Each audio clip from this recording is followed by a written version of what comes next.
Jinwoo wiped the black grease off his hands with an old rag. His back ached from bending over spaceship engines all day. The small repair shop on Frontier Station Omega barely made enough money to pay rent, but it was home. He locked up his tools and stepped outside into the busy corridor.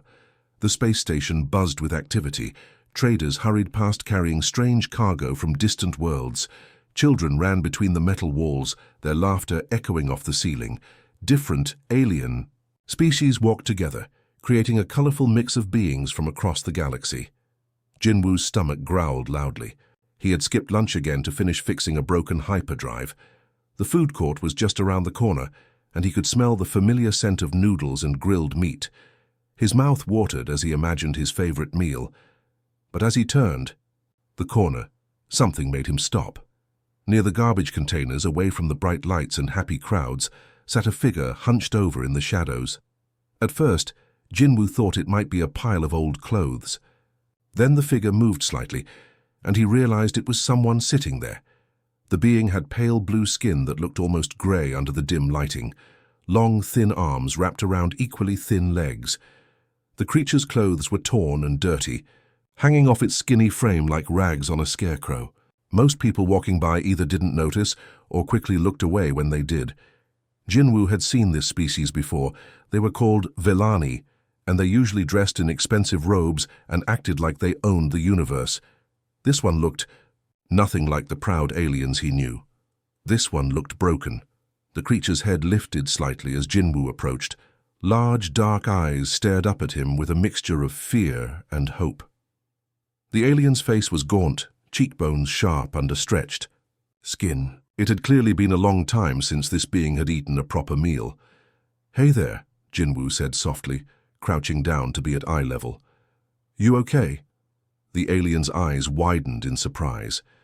It had probably been days since anyone had spoken directly to him. Most beings on the station treated beggars like invisible ghosts, stepping around them without acknowledgement. I am... The creature started to speak, then stopped. Its voice was hoarse and weak. Jinwoo noticed the alien's hands shaking, whether from cold, hunger, or fear he couldn't tell. Maybe all three. The young mechanic felt his heart squeeze with sympathy. He knew what it was like to go without food, to worry about having enough money for tomorrow. Without thinking twice, Jinwoo reached into his pocket and pulled out his dinner. It wasn't much, just a simple meal packet with rice, vegetables, and a small piece of protein, but it was all he had planned to eat until tomorrow morning. "Here," he said, holding out half of the packet. "You hungry?" The alien stared at the food, like it might disappear if he blinked. His thin fingers reached out slowly, as if he couldn't believe what was happening. You give food? To me?" the creature whispered in broken standard language. Jinwoo shrugged. "Everyone gets hungry, right? What's your name?" "Nalar," the alien replied, accepting the food with trembling hands. "I am called Nalar." "Nice to meet you, Nalar. I'm Jinwoo." He sat down on the cold floor next to the alien, opening his own half of the meal. "Mind if I eat with you?" "Gets lonely eating alone." Nalar's eyes filled with something Jinwoo couldn't quite identify. Gratitude, maybe, or disbelief. The alien ate slowly, savoring each bite like it was the most precious thing in the universe. They sat in comfortable silence for a while. Around them, the station continued its busy rhythm. Merchants argued over prices. Ships docked and departed, with mechanical hums and hisses. Life went on, but in their small corner, two beings from different worlds shared a simple meal. "Why?" Nalar asked suddenly, looking at Jinwoo with those large, dark eyes. "Why what?" "Why help me? Others walk past. They see nothing. You see me." Jinwoo thought about it for a moment, chewing slowly. "I don't know. Just seemed like the right thing to do. My grandmother always said kindness doesn't cost anything, but it's worth everything." Nalar nodded slowly, as if memorizing those words. "Your grandmother? Wise woman." Yeah, she was. Jinwoo smiled, remembering the old woman who had raised him after his parents died. "She would have liked you." As they finished eating, Jinwoo noticed Nalar shivering. The station's air recycling system kept the corridors cool, and the alien's torn clothes provided little warmth. Without hesitation, Jinwoo pulled off his jacket and handed it over. "Take this. It gets cold here at night." Nayla's hands shook as he accepted the jacket. "I cannot repay this kindness." "Don't need to repay anything." Jinwoo stood up, brushing dust off his pants. "Just pay it forward someday, you know. Help someone else when you can." As Jinwoo turned to leave, Nala grabbed his sleeve gently. "Your kindness today. It will not be forgotten, this I promise you." Something in the alien's voice made Jinwoo pause. There was weight behind those words, like they carried more meaning than a simple thank you. But he just nodded and smiled. "Take care of yourself, Nala. Maybe I'll see you around." Walking back to his small apartment, Jinwoo felt good despite his empty stomach. His grandmother had been right. Kindness really didn't cost anything, and tonight it had felt worth everything. He had no idea that his simple act of sharing a meal would soon change the fate of billions across the galaxy. 3 days passed since Jinwoo had shared his meal with the beggar. He went about his usual routine, fixing broken engines and welding cracked hull plates. But something had changed on the station, though he couldn't quite put his finger on what. Nala was no longer sitting by the garbage containers. Instead, Jinwoo noticed him walking around the station, watching people with curious eyes. The alien had cleaned himself up somehow and found better clothes, though he still looked thin and tired. Whenever their eyes met across the crowded corridors, Nala would nod respectfully before disappearing into the crowd. What Jinwoo didn't know was that Nala had a secret. A big one. His real name was Prince Nala Veltharn, heir to the mighty Philasni Empire that controlled hundreds of worlds across the galaxy. He hadn't been a random beggar at all, but royalty stripped of everything and thrown out of his own kingdom for daring to question his people's ways. The Velani were proud, cold, and believed they were better than every other species in the universe. They had built their empire through conquest and fear. To them, showing kindness to someone weaker was not just foolish, it was shameful. A Velani who helped others was considered broken, diseased. That's why Nala had been exiled. He had spoken against his people's plan to invade human space and wipe out entire colonies. For this crime of compassion, his own family had cast him out with nothing but the clothes on his back, but now, wandering through the human station disguised. As a beggar, Nala was seeing something that shook him to his core. These humans, who his people called primitive and worthless, were doing things that no Velani would ever do. On his second day of watching, Nala saw a young human woman named Minji working at the medical center. A wounded alien trader stumbled through the doors, bleeding green blood all over the clean white floors. The trader couldn't pay for treatment and didn't even speak the same language as the humans. Any Velani doctor would have turned the alien, away without a second thought. But Minji immediately helped the injured being onto a medical bed. She worked for hours, cleaning wounds and applying healing gel, never once asking about payment. When the trader tried to thank her with broken words, she just smiled and patted his shoulder gently. "Everyone deserves help when they're hurt," she told her assistant in simple words that Nala could understand. The next day, Nala watched a security guard named Hyunwoo deal with a group of young aliens who had been caught stealing food from the market. Instead of throwing them in jail like Velani law would demand, Hyunwoo sat down with the scared children and listened to their story. They were refugees from a war-torn planet, traveling with their sick grandmother who couldn't work. They had been stealing because they were starving. Any Velani officer would have punished them severely to make an example, but Hyunwoo did something incredible. He used his own money to buy food for the family. Then he helped them fill out forms to get proper refugee assistance. He even found the grandmother a bed in the station's small hospital ward. "Kids shouldn't have to steal to eat," Hyunwoo told another guard who questioned his kindness. "We fix the problem, not just punish it." Day after day, Nala witnessed more acts that would have been impossible in Velani society. He saw Yunji, a trader who gave fair prices even to customers who clearly couldn't afford full payment. She would quietly reduce costs for families with children or elderly beings struggling with heavy bags. He watched Dong-hyuk, a maintenance worker who stayed late every night, to help new arrivals figure out the station's confusing layout. The man spoke 6 different languages and never seemed annoyed when confused aliens asked the same questions over and over. There was So Young, a teacher who ran free classes for alien children whose parents worked long shifts.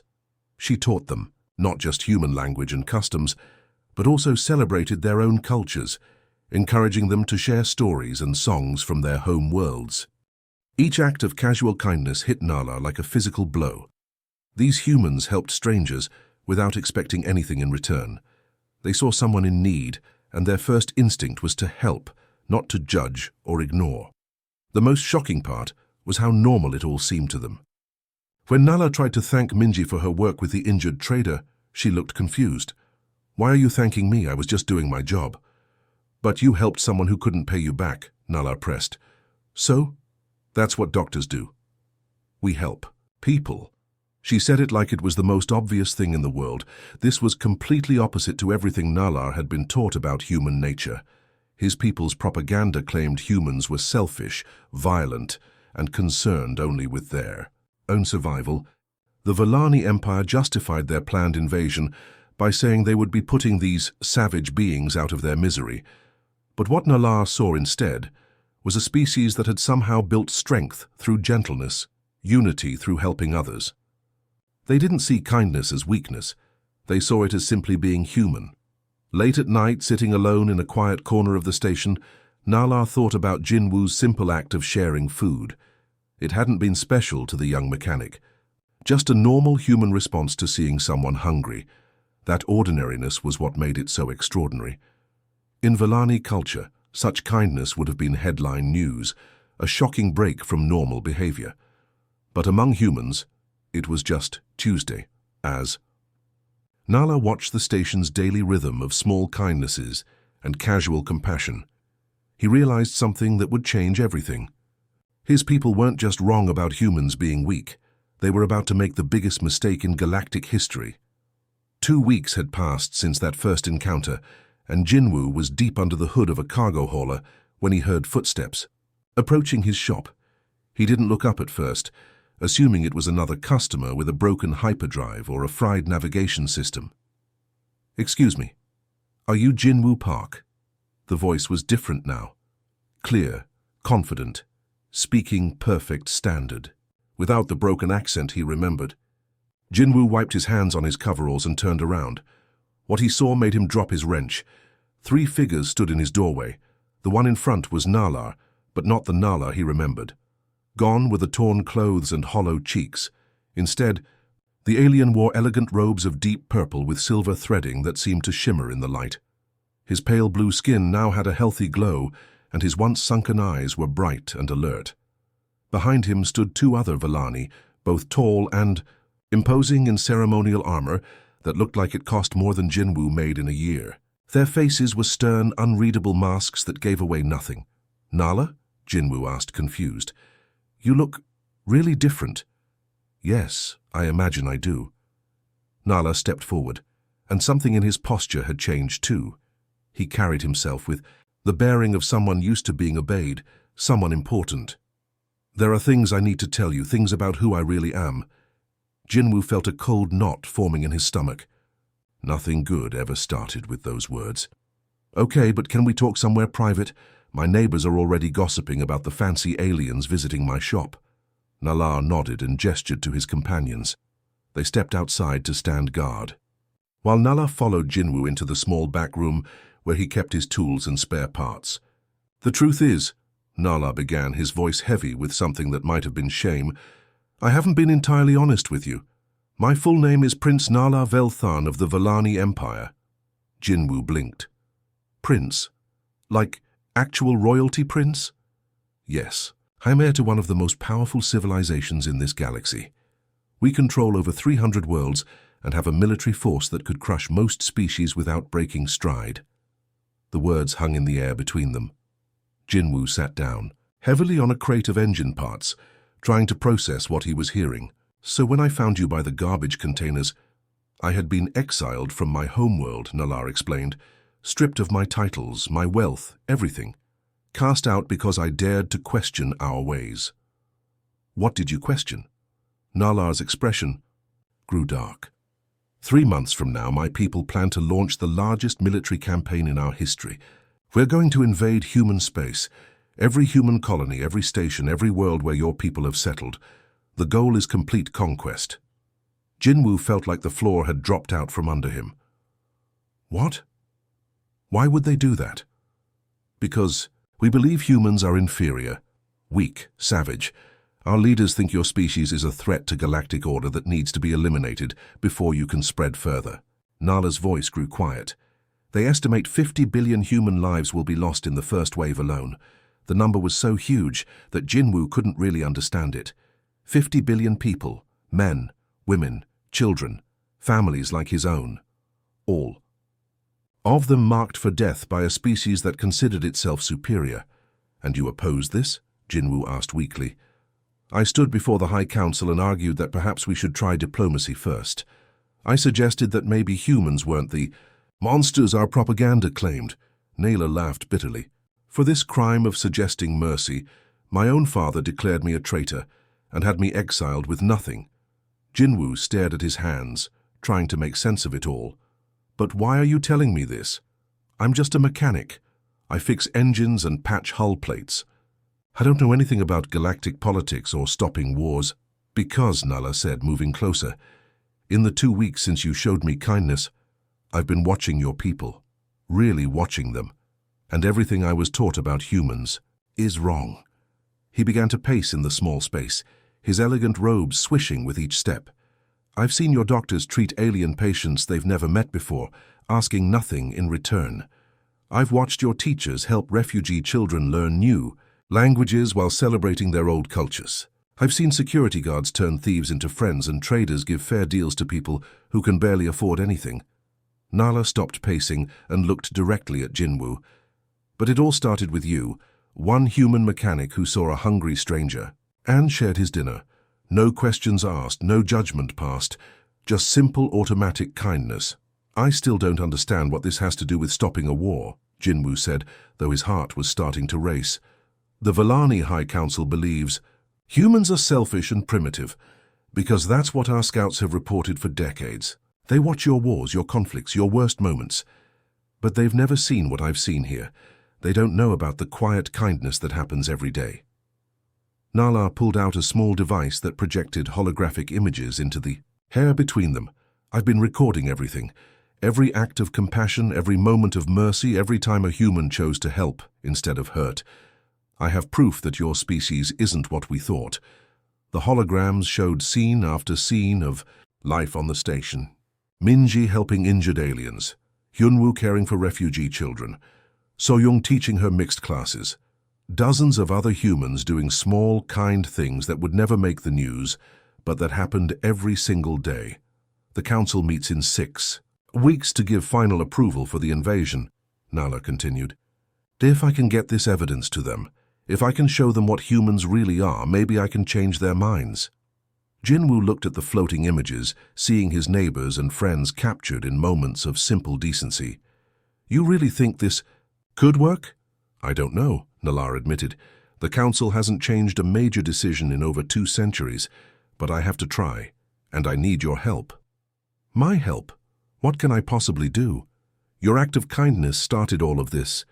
You're the center of the story, the proof that human compassion isn't weakness but strength. Nalar's eyes were intense now, almost pleading. Will you help me try to save both our peoples? Jinwoo looked around his little shop at the simple life he'd built for himself. Then he thought about 50 billion people he'd never meet, living their own simple lives on worlds he'd never see. He thought about his grandmother's words about kindness being worth everything. Okay, he said quietly, I'll help, but I still think you've got the wrong guy for this. Nala smiled for the first time since entering the shop. That's exactly why you're the right guy. The next few weeks turned Jinwoo's quiet life upside down. His small repair shop became a secret headquarters where Nyla and his hidden allies worked around the clock. Jinwoo barely understood half of what was happening, but he knew it was important. I still can't believe I'm doing this, Jinwoo muttered, as he watched Nala set up strange alien recording equipment in the corner of his shop. Last month, my biggest worry was paying rent. Now I'm supposedly trying to prevent a galactic war. Nala looked up from the complex device he was adjusting. Sometimes the universe chooses ordinary people for extraordinary moments. Your grandmother would be proud. That made Jinwoo smile despite his nervousness. His grandmother had always believed that small actions could create big changes, like ripples spreading across a pond. Over the following days, Nala's secret network began reaching out to humans across the station. Most didn't even know they were being watched or recorded. They were just living their lives, being themselves. So-young was one of the first they approached directly. The school teacher was in her classroom after hours, preparing lessons for the next day, when Jinwoo knocked on her door. "Hi, So-young, sorry to bother you so late. I have someone who wants to meet you." She looked puzzled, but invited them in. When Nala explained who he was and what they were trying to do, her eyes went wide. "You want to record me teaching? But I just do normal teacher stuff, nothing special." "That's exactly the point," Nala said gently. "Show me a normal day with your students." The next morning, hidden cameras captured something beautiful. So-young's classroom held 12 children from 6 different alien species. Instead of forcing them all to act human, she encouraged each child to share something from their home culture. A young Zephyrian boy taught the class how to count in his musical language. Twin girls from the Crystal Worlds showed everyone how their people created art with light. A shy reptilian child shared stories about her underwater city. "Every culture has wisdom to offer," So-young told her mixed class. "We're stronger when we learn from each other, instead of trying to be the same." When fights broke out between the children, as they sometimes did, So-young didn't punish them. Instead, she helped them understand each other's differences and find common ground. "On my world," she explained to Nala later, "we have a saying, a garden with only one type of flower is beautiful, but a garden with many different flowers is magical." Next, they approached Dong-hyuk at the medical center. The young doctor was working a night shift when Jinwoo found him treating a wounded alien smuggler who had been in a fight. "This guy can't pay, and he's probably a criminal," Jinwoo pointed out quietly. Dong-hyuk shrugged as he cleaned the alien's wounds. "Maybe he is, maybe he isn't. Right now, he's just someone who's hurt and needs help. I became a doctor to heal people, not to judge them." The smuggler, who had been unconscious, woke up as Dong-hyuk finished the treatment. When he realized he was in a human medical facility, fear filled his eyes. "Please don't turn me in. I have family depending on me. I'm a doctor, not a police officer," Dong-hyuk said calmly. "Your medical information is private, but maybe consider finding safer work. Your family needs you alive more than they need money." The alien stared at him in disbelief. "You're not going to report me?" "Not my job. My job is to patch you up and send you home healthy." Yunji's story was different but equally powerful. The trader ran a small shop near the docks, where travelers could buy supplies for their journeys. Nala's cameras captured her daily interactions with customers who clearly couldn't afford full prices. A family of refugees looking for basic food. Supplies found their bill mysteriously reduced when Yunji claimed certain items were on sale. That elderly alien man shopping for medicine discovered that prices dropped when he mentioned it was for his sick wife. "Business is about more than just making money," Yunji explained when asked about her pricing methods. "If I help people today, maybe they'll help someone else tomorrow. That's how communities work." But it was her interaction with a group of young Villani merchants that really caught attention. These aliens were arrogant and rude, clearly expecting special treatment because of their species' reputation for power and wealth.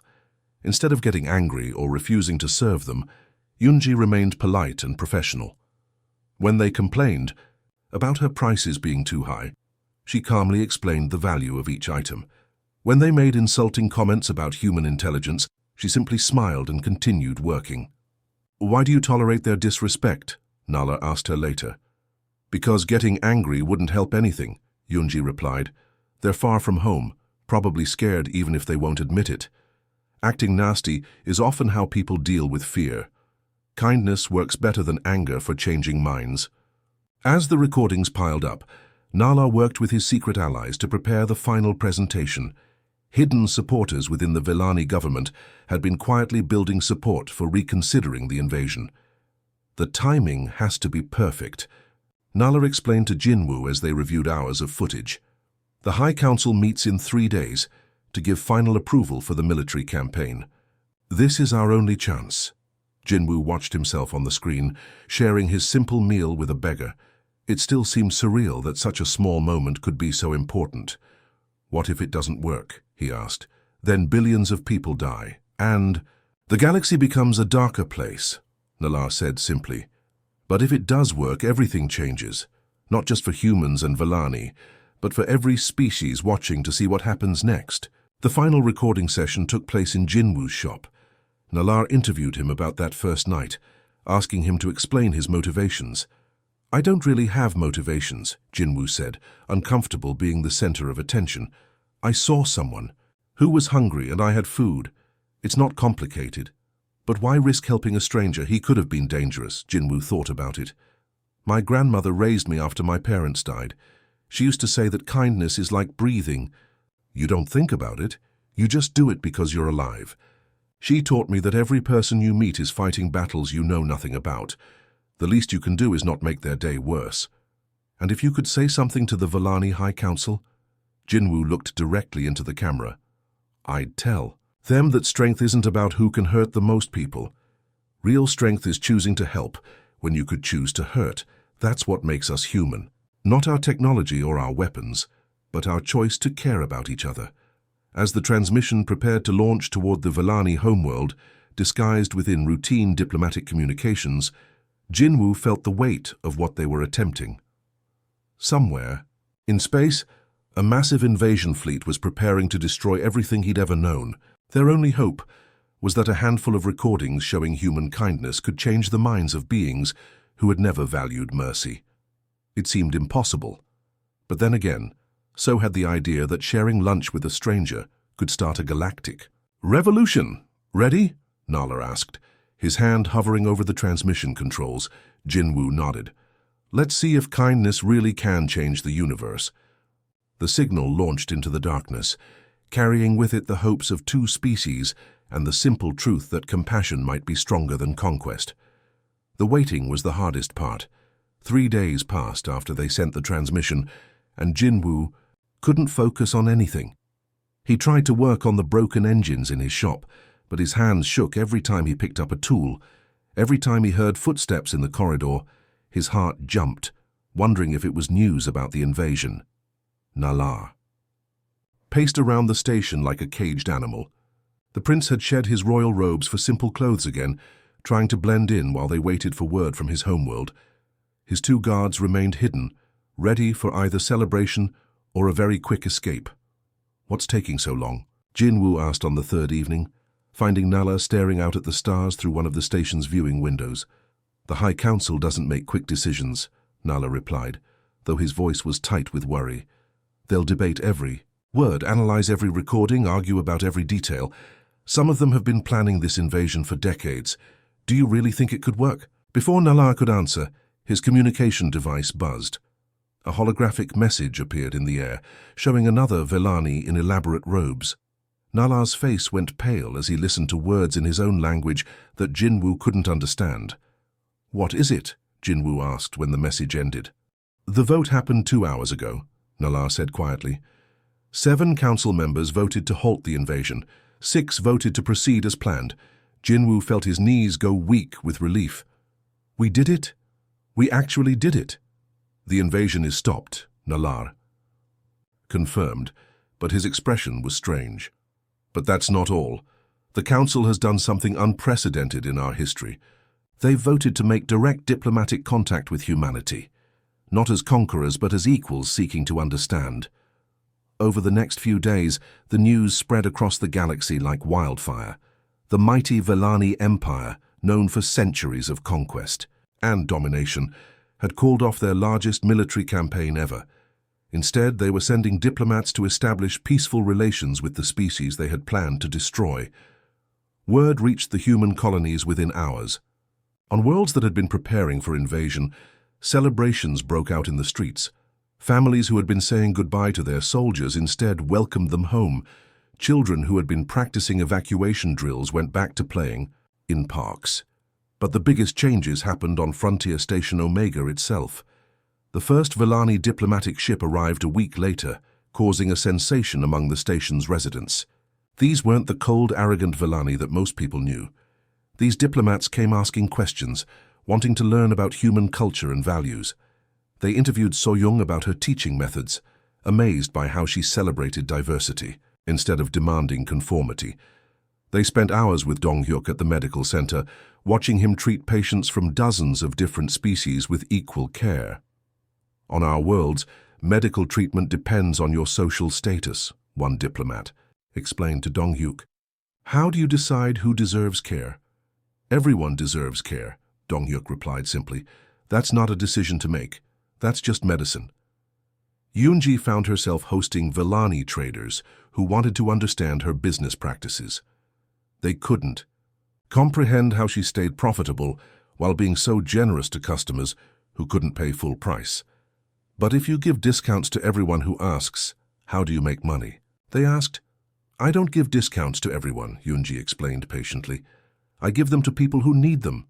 The customers who can afford full price are happy to pay it because they know they're helping support a fair business. It all balances out.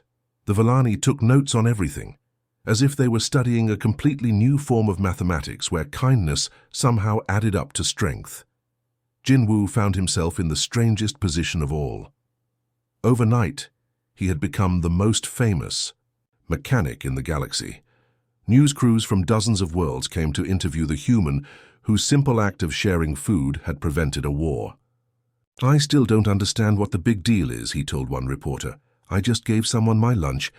Anyone would have done the same thing. But that's exactly the point, the reporter replied.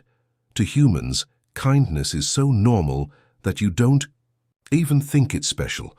To the rest of the galaxy, that's revolutionary. 3 months later, Nala was officially restored to his position as prince, but he chose to stay on the station as the first Villani ambassador to humanity. The relationship between their species was still new and fragile, but it was growing stronger every day. The council has decided to restructure our entire society, Nala told Jinwoo during one of their regular dinners together. We're starting something called compassion training for our military. Can you imagine Villani soldiers learning to help instead of just conquer? It's a start, Jinwoo said, smiling at the thought. But the changes went far beyond just humans and Villani.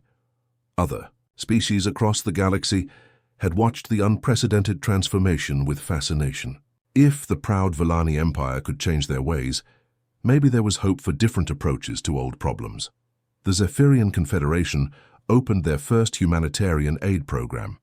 The Crystal Worlds began accepting refugees for the first time in their history.